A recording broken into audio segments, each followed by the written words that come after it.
We're finding out. Right, I'll just start with you looking at the camera cover. Well, good morning. It's Caroline Stevens, Seeking the Truth. And in our East Midlands studio, we have got Eric Heaps. Thank you very much for coming, Eric. And you've got quite a story to tell. So we're going live on Facebook. We're going live on Caroline Stevens Seeking the Truth YouTube channel. And we're also going on to Kingworth. Or is it King Key Worth? So that's another YouTube channel. So if it isn't good on Facebook, please take a look at the YouTube channel. So we are live there. Okay, Eric, you've got a story about courts and corruption, and we're going to split the story into 20-minute segments, and we're going to talk about, what shall we talk about in part one? And who are you? To be honest, I'm just a builder from Rotherham, and I had my son who worked with me. He was a roofer, and he did roofing inside a contract. And he was a wee lass. She had 2 kids, and then they split up, and he got with another lass who were involved in J report. Now, What's the J report? The J report in Rotherham, South Yorkshire, about child grooming gangs. Right. There was a big report called J report, and then after J report were over, there was a big investigation into South Yorkshire Police with statements against a lot of South Yorkshire officers for raping children. Right, so because I am not familiar with it because I don't live in the north anymore. So for the benefit of people who don't know anything about this particular grooming situation, how did you come across it? Were you part of the investigation team? Were you affected personally in this way? And how many children were affected? Well, to be honest, everybody mentions grooming gangs. But to be quite honest, it's been going off since way before grooming gangs. It's been going off, I know, since at least 1975. At least. I've been in it myself. My sisters have been in it. So we all know, even from right back then, it was happening with your school headmasters, your school teachers, your counsellors, your social services. I mean, at one point, social services were taking me out. We disabled children on weeks away in Croydon and places like that. And at 11-year-old, you could hear them raping disabled in other Seriously? Seriously. And this has been going on since 1975. I left it all behind me. I had a lot of mental issues for it all, and I left it all behind me when I was 30-year-old. And then it was only when my son actually went with this lass who was involved in J report. Now, there was a big story in Rotherham about a 12-year-old lass, first 12-year-old lass. I mean, it's common practice now, but it's the first 12-year-old lass to get pregnant while in care, in a care home. Which part of Yorkshire is this? Rotherham. Rotherham stuff, right. And then it all came out with J report, whistleblower. That all came out with whistleblower in Rotherham. Then they did J report. While they were in J report, they actually police in the J report were mentioned when you watch it on Parliament, when Parliament did an investigation into it and called them all before panel. One part what got me were the whistleblower from Rotherham, the person who did whistleblowing. The police actually pulled up beside her where she was in a door. She was put in an house which nobody's supposed to know where it was. So it's supposed to be a safe house. Yeah. And when you say she blew the whistle, what was her role in? How did she know about it? She was working with children at a place called Swinton Lock. Is that a children's house? No, it was a place where kids with behavioural difficulties went. Right, okay. And people who weren't doing any good at school, they sent them there and they used to learn like basic skills, which were a good idea to be honest. But I think that's when she found out about it. I mean, everybody look up Jane Seymour and you can clearly see what went off in Rotherham with J report. There's also about 8 or 9 videos are all the panel who did the J report interviewing the police, social services, and it's a write off. It is absolutely disgusting. You cannot believe how disgusting that report is. But like I said, when they were doing this J report, the police actually followed this person home who was doing the J report, opened the car door for her. When she got out, they said, "Oh, wouldn't it be funny if a certain ethnic group knew where you were living?"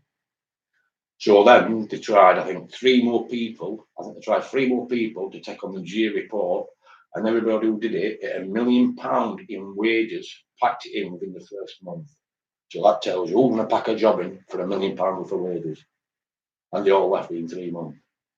Wow. So who was actually officially appointing the person in charge of the J report? Was it from the government? Yeah, it was a government body. It's well all over YouTube. I'll share it all on my YouTube channel, Twitter channels. It's a well documented report, and they were in front of the report, in front of a committee, under Parliament, actually scrutinising the police because of what came out with J report. But they didn't scrutinise the police. It was the police, social services, NHS services who know it was everything. I mean, the main reason my son got in trouble is because when he took his girlfriend, he went with another lass. His girlfriend got jealous of it, even though she was somebody else. A bit too rough, like this, and social services got involved. I don't know why, but they got involved. They found out everything was clear. I mean, my son Nathan, who they said have done this crime and tried to take his kids off him, he'd been passed by social services for 7 years for his niece, so he could see his niece. You see what I'm saying? So social services passed him for 7 years, and then when he split up with his missus and went on this last J report, told him, "Hold on, you're not seeing your kids." On the basis of Just him and his missus were having a bit of sex too, and arguing, no physical, no shouting, just that they were at each other's throats because they were biting each other all the time. Not even in front of kids. This was when she went away back from school. She had to walk past his house. She started slanging mud, and then I never just sit there and laugh like, or make even worse by laughing. Worst we did to a woman and actually upset his laugh, and that's I never just sits there with cheesy bit on his face and laughs. So she's getting more and more wound up. Now, it also stemmed from there. Now, this lass's house, who were in J report, she when she was an ex, about 6 months before, he put one of the windows through. So they put these anti-tamper things on windows. It's supposed to go off in case anybody breaks in. They put a box in her house because at J report they put a panic button in her house and all this lot. So this is the whistleblower. No, this is the actual lass. This is my son's girlfriend. Who were in J report. Who was in the J. Pregnant. So she was one at. So she wasn't the first. She wasn't the one at 12. Yes, yeah, she was one at 12. Nah, she's older than that. But she. So was do they know 12. who actually made her pregnant? She went knowledge. to court. When they come up to investigate the J report, it was all not investigate the J report. It was cover up of the J report because the cry out of the people back then, 2016, everybody was being crazy over it. So back in 2016, they then got the regional crime squad to actually get involved and cover it all up. So most of these people who was involved either ended up getting threats against the kids to drop it or whatever, or got put in prison for some offence, which they just make up and put you in prison for. Believe you do not get no barrister in the South Yorkshire court, and I guarantee you that you'll get no representation whatsoever. We were sat in the court, there were 6 of us sat in the court, but the judge tell my son's barrister and his mate's barrister to sit down and shut the F up because he was a different law book. What do you mean a different law book?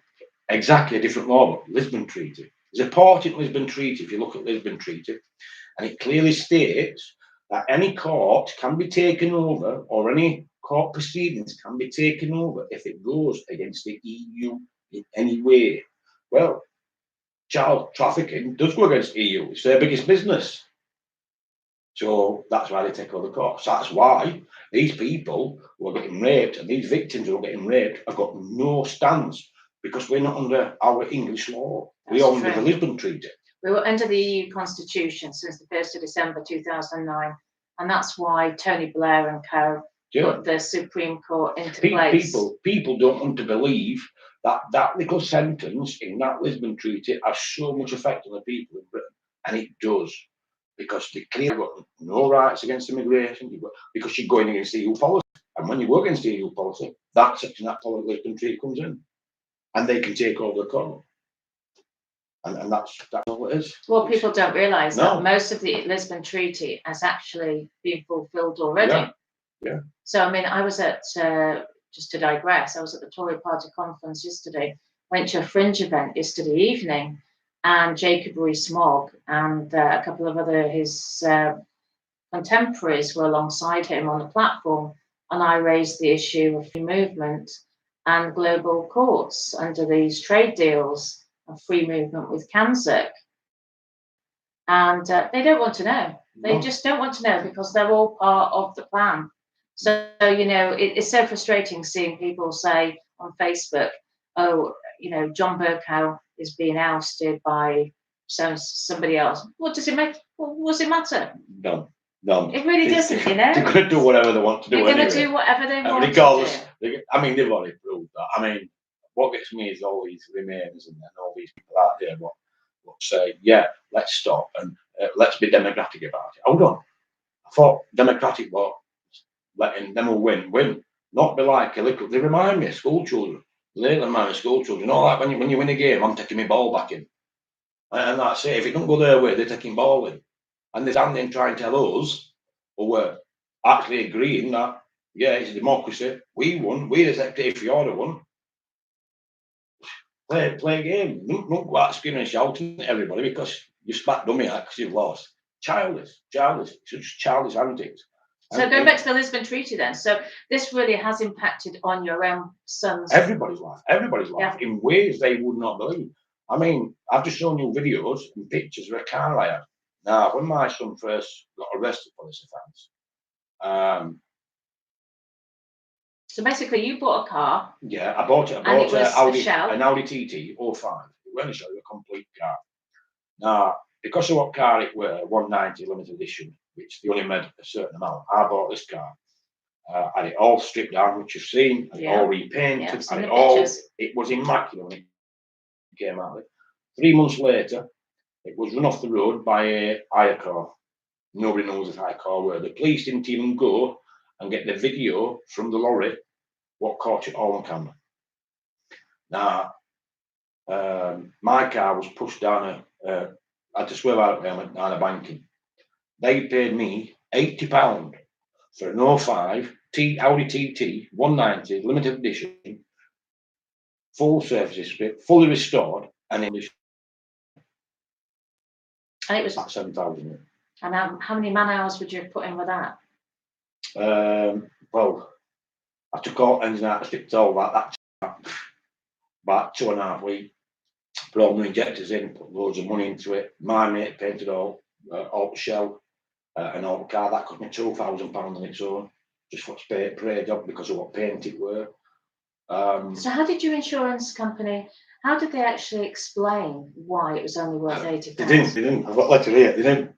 They just said we're going to. Which I've got pictures of a car. And it's got a piece of plastic trim up bumper, a scrape up door that way. And that was it. They paid that car £3,798 and paid me £80. So it wasn't worth paying that insurance then, was it? Really? No, my insurance is 19 years, no claims bonus. My insurance for that year, this is after it jumped up from £400 and it jumped up to 1,000, and this is way before accidents, so no claims. Yeah. 1,000. Oh yeah, because of it being a speedy car. No, my Audi A4. I had Audi TT before before my insurance ran out, and I renewed it again. It's only £500. My insurance was £1,661.78. That's for 20 years, no claims. I never had an accident in my life, and that's what I had to pay to go up road. Now it's changed even more. Now, if I've had to get a car, get somebody else to buy it me, put it in their name and put me on their insurance because I cannot even get insurance Because because the government are all involved. They can every time I go into a rally, especially when I was a big follower of Mr. Robinson. Every time I went to a rally and I was picking people up, I was picking people up from Manchester, I was picking people up all the way down from out to London, and we were all getting cars, we were setting all these cars. But every time I went to a rally, they cancelled my insurance the day before. No reason why. Just cancelled my they knew insurance. you were going to a rally. Yes, and they cancelled my insurance. How did they know you? How did they know Because you? you followed your Facebook and your phone. My phone, if I turn my phone on that, my phone will have a tracker on it, and it'll come up on the setting, same tracker in and voice recordings and call plus, and I've got Have you hundreds of turned videos. I bet if you put your on, I bet you've got a tracker on your phone, I guarantee you. Right, okay. Well, this is, I think we'll call this the end of part 1 because there's lots more to discuss. So we're looking at corruption, we're looking at, I guess, insurance, the court, the J report. But Wow, when we come back in, stuff. when we come back into second off, I'll actually show you statements which prove.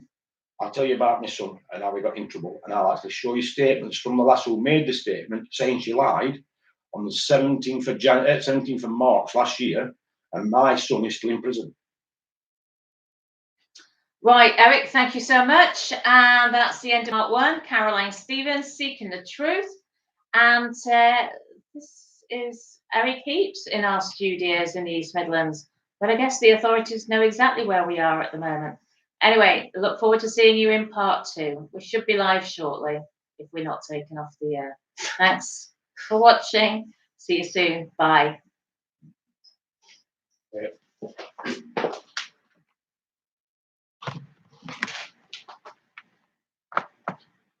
That's better. I can use remote control on this now. It didn't work before.